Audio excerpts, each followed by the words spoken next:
Welcome to Hanging Pawns, this is Stjepan.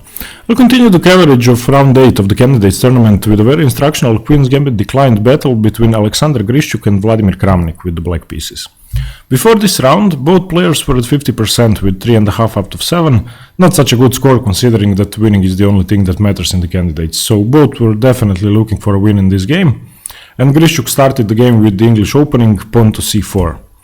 We have e6, knight to c3, and now not going for the Agincourt defense in the English, but d5, d4, and knight to f6 by Kramnik, and the game now transposes into a classical Queen's Gambit declined position, and after knight to f3, c5 by Kramnik, this is now the Semi-Tarrasch Defense in the Queen's Gambit declined. e3, the most common move, d takes c4, bishop takes c4, and a6.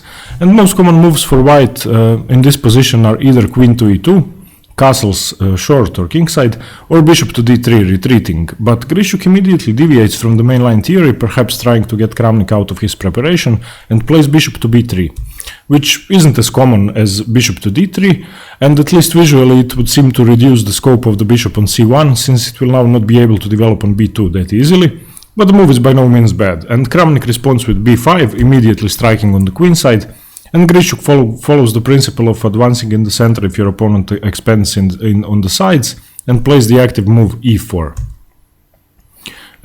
We have c takes d4, knight takes d4, and bishop to b7. And in this position, by the way, after e4, c4 trapping the bishop is not a threat, of course, because the bishop has the c2 square to retreat to if needed. So after c takes d4, knight takes d4, bishop to b7, and now a very aggressive move by Grischuk in this position. He could have played the move castles, which would be more passive, or bishop to e3 developing, but he pushed on in his own style with pawn to e5.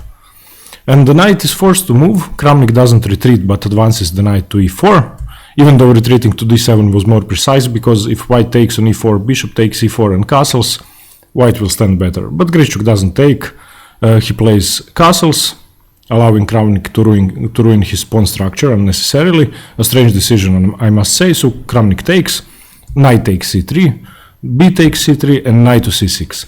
And now another weird and imprecise move by Grischuk. He doesn't defend the attacked e5 pawn, but pushes on aggressively on the queen side with a4. Not a good move, because it wastes too much time for not so much compensation. And by the way, if Kramnik takes on e5 in this position, here, if he takes on a5, then knight takes e5, queen to h5, threatening to infiltrate with the queen on very active squares and attacking the knight. The knight would have to retreat to g6, and after a takes b, queen to h4, black would be forced to exchange the queen and admit that he is now a pawn down. Queen takes h4, knight takes h4, and bishop a4, threatening to play b takes a6 with a completely winning position. He would be much better. And Kramnik didn't get greedy in that position. Instead of taking on e5, after a4, he played bishop to c5, potentially giving up the b-pawn and letting Grischuk develop comfortably and attack his loose c5 bishop indirectly with bishop e3 if he chooses to, which would be the best move here. But instead, Grischuk went for the pawn and took on b5. A takes b5, we have a takes b5, a pair of rooks get exchanged, and now knight takes b5, going a pawn up. I'm sorry. Black has some compensation for the b-pawn, as the e5 pawn is a real weakness for white, and in fact it can be taken immediately. But it would be taken at the cost of potentially having your king stuck in the center for the rest of the game, which is a very scary thing when your opponent still has the queen on the board, and he also has the bishop pair. So Kramnik decides to play safe and castles, not using the opportunity to gain back material, which will cost him eventually. But this was a much safer practical decision, because having your king on e8 with your opponent's queen on the board is a very scary thing. Now the queens get exchanged. Grischuk immediately takes advantage of having extra material and starts to trade pieces. Queen takes d8, rook takes, bishop f4, and with this move Grischuk is now supporting e5, and he stands a lot better, as his extra pawn is the passed c3 pawn, which is potentially very dangerous. And note that he can't have played f4 due to the pin by the bishop on c5, pinning the king, so the pawn to the king, so the move was illegal. h6, making some luft by Kramnik, h4, a more aggressive space opener by Grischuk, and knight to e7, preparing to transfer the knight to f5 or to d5, which would be the most active central squares. rook to d1, developing and initiating a trade of rooks. Of course, Kramnik declines the trade as he is material down. Bishop to c4, that was the only way to defend both pieces as both the knight and the bishop were attacked. He could have played c4, but then the bishop on b3 would be much more passive, and the only active diagonal it would have would be the b1 h7 diagonal, which is much worse than this one. Bishop to c4, so bishop c6, attacking the knight once again, and the knight retreats to d4, offering a trade which Kramnik shouldn't accept, of course. Bishop e4, centralizing, h5, stopping black from expanding on the king side and locking down his pawn structure, as if Kramnik would now play g5, then Grischuk would be able to take en passant with h takes g6. Knight to d5, attacking the dark squared bishop. Bishop takes d5, giving up the bishop pair. Bishop takes, bishop to e3, and rook to c8, going after the c3 pawn. And Grischuk is coming closer and closer to a dominant position, despite the fact that Kramnik has the powerful bishop pair, because all the white pieces and pawns stand perfectly and divide the position in half virtually, which makes black's bishop far less powerful than they could be in an open center position. Grischuk continues with rook to e1, bishop to c4, knight to f3, initiating an exchange again, bishop to a3 declining, bishop to d4. A lot of maneuvering now with both players looking for a chance to improve further. Bishop to d3, knight to d2, bishop to b2, now attacking c3 with two pieces, but it can't be taken, of course, because the bishop would be pinned and lost, so Grischuk didn't play that.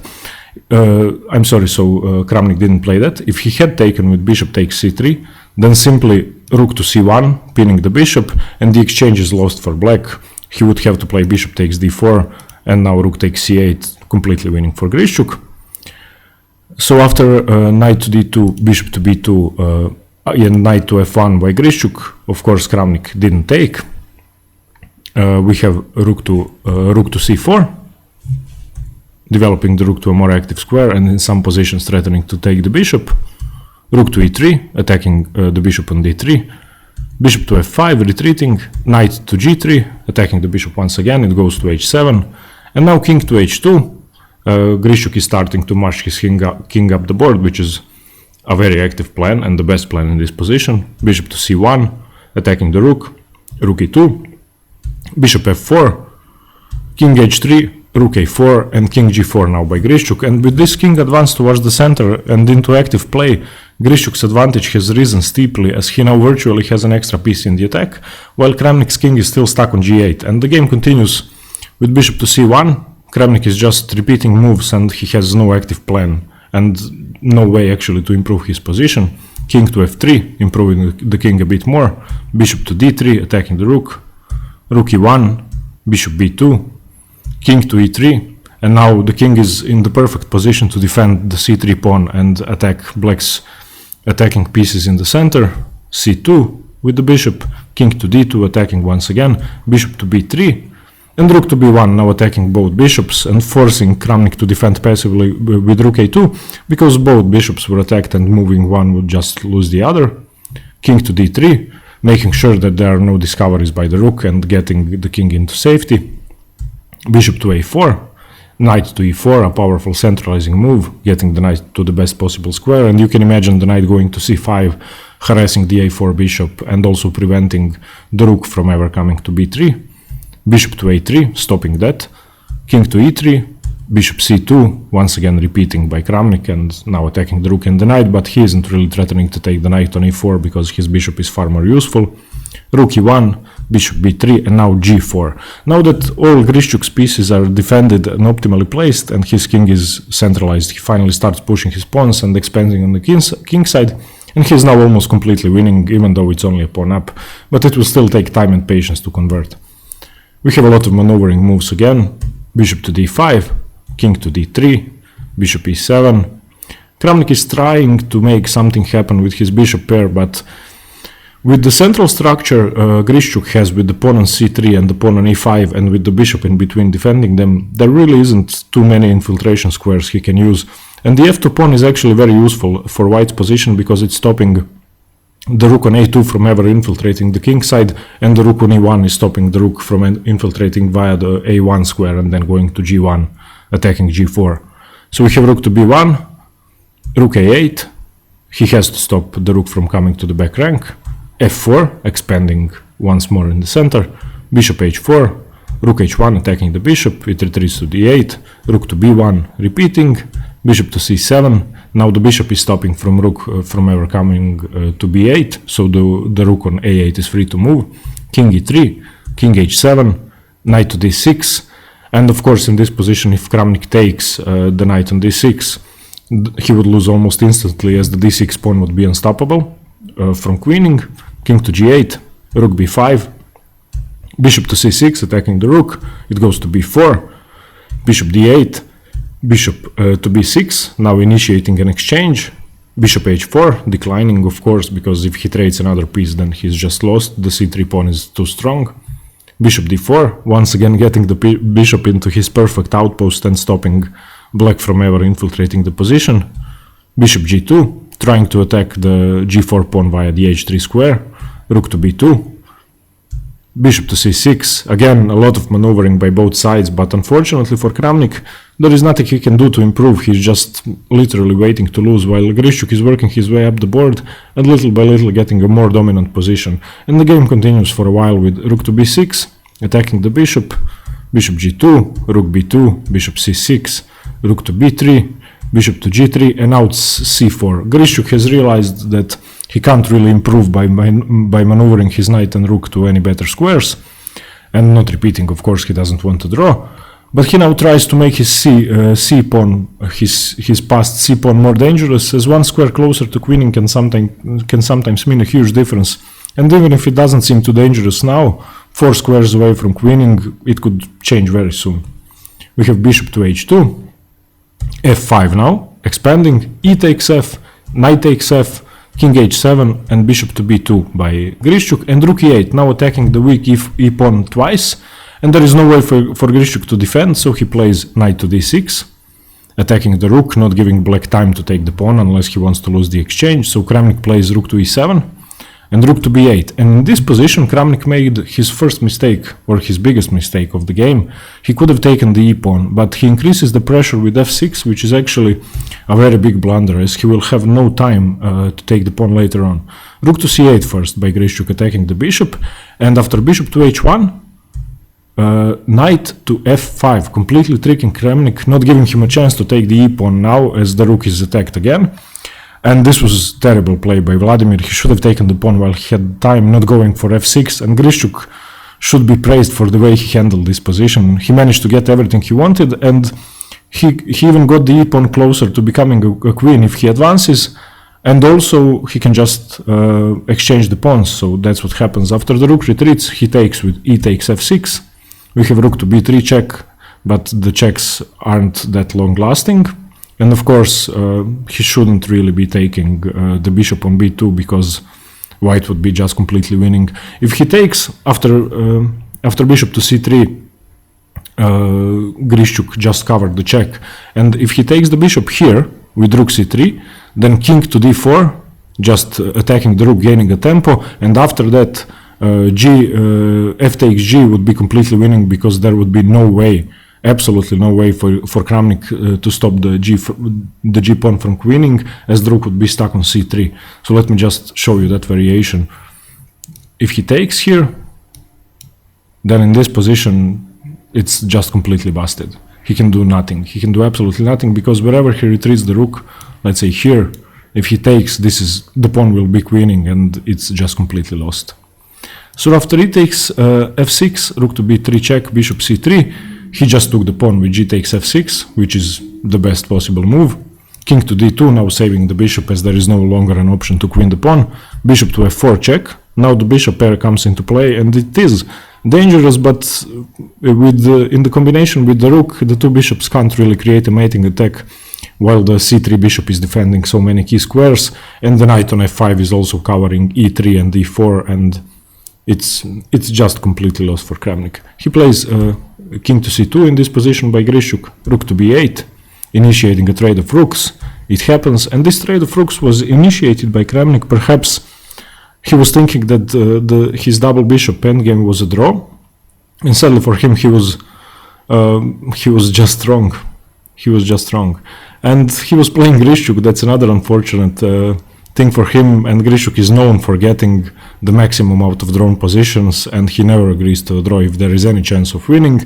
And he managed to convert this position easily as well. The game went on for a few moves with knight to e7, bishop e4 check, king to d2, bishop f4 check, king e2, king g7, and there is no more checks for black. Knight f5 check, king f7, and bishop d2 by Grischuk, the winning move, forcing a trade or a loss of a pawn.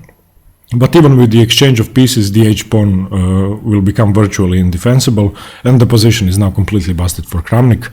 Bishop e5 by him just giving up the h-pawn. Grischuk captures, king to e6, bishop to e3, 2 pawns up now and easily winning. There is just nothing black can do to stop one of the pawns from advancing to the 8th rank. Bishop takes f5, g takes, king takes, getting 1 pawn back, but it's not enough. And this is now a textbook same color bishop endgame, a pawn up. A lot could be learned from how Grischuk handled it, and he played at almost engine level from here on. h6, advancing the pawn, king to g6, c5, instructionally getting both pawns on dark squares where the bishop defends them. f5, Kramnik is pretending that he too has a dangerous pawn, but it's really easily stopped. King to f3, king f7, bishop f4, bishop to d4, attacking c5, c6 advancing, king e7, c7, king to d7, h7, and this is now just completely lost. King to c8, king to e2, king d7, king d3, and here Kramnik gave up. There is just no way to prevent white from getting a queen, and he resigned. Let me just show you the fastest way Grischuk could have gotten a queen from this position. Let's say Kramnik responded with the best move, which would be bishop f6, and it's relatively the best move because all he can do is keep the bishop on the a1, h8 diagonal to prevent the h-pawn from queening, and white would have a simple task of just marching his king up the board and exchanging the bishops with king to c4, bishop g7, king d5, bishop f6 repeating, and now bishop to e5, either trading the bishops or queening, so Kramnik would be forced to take. After king takes, king would take c7 and h8 queening, completely winning position, and it's over. And with this win, Grischuk has gone up to 4.5 out of 8, which is 50%, and he is only a point behind Fabiano Caruana, who is in clear first with 5.5, so it's definitely something he can catch up to if he continues to play it this well.